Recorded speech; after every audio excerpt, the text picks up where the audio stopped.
À l'âge d'1 an, bébé est de plus en plus autonome. Il est capable à présent pour certains de marcher, d'autres vont l'apprendre pendant les prochains mois. Ils peuvent marcher éventuellement avec appui. C'est le début de la grande découverte et des bêtises. Il va explorer tout ce qui est à sa portée et il est judicieux d'adapter son environnement à ce qu'il est capable de faire. Ça peut être de mettre à disposition des objets qu'il aimerait utiliser pour qu'il ne soit pas tenté d'aller vers les objets dangereux sans tout supprimer non plus pour lui apprendre de vivre dans son environnement.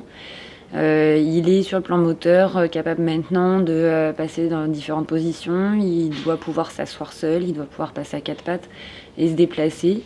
Il est du coup dans des développements moteurs qui sont très importants, avec une grande communication, un besoin de stimulation visuelle et auditive importante. Il est capable de comprendre des ordres très simples dans les rituels de la journée.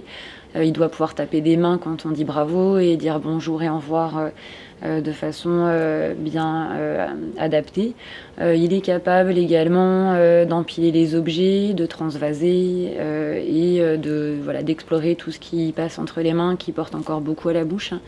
Sur le plan de l'alimentation, il est censé à son âge pouvoir manger de tout. Il n'y a pas de limite dans les diversifications à son âge qui sont proposées. Il doit pouvoir goûter aux fruits à coque, aux fruits exotiques, aux fruits de mer également. Tout doit être proposé cuit et dans des textures adaptées à son âge. Il est du coup capable de manger un peu comme les parents, ou en tout cas vous pouvez vous adapter vos repas à ce qui est recommandé pour l'enfant et manger tous de la même façon en adaptant les textures à ce qu'il est capable de faire à son âge.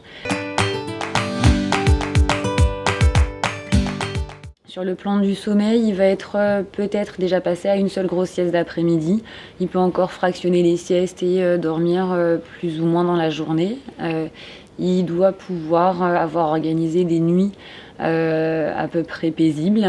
Ces nuits vont être dérangées par les poussées dentaires qui continuent de se mettre en place, les éventuelles infections et toujours les angoisses un peu de séparation et les événements intercurrents qui vont venir le déranger la nuit. Il faut arriver à toujours recadrer les repas, le sommeil, parce qu'il rentre dans une phase d'opposition importante où tout sera plus difficile à gérer et à négocier. En menant de façon le plus bienveillante possible pour le bien-être de l'enfant toutes ces acquisitions.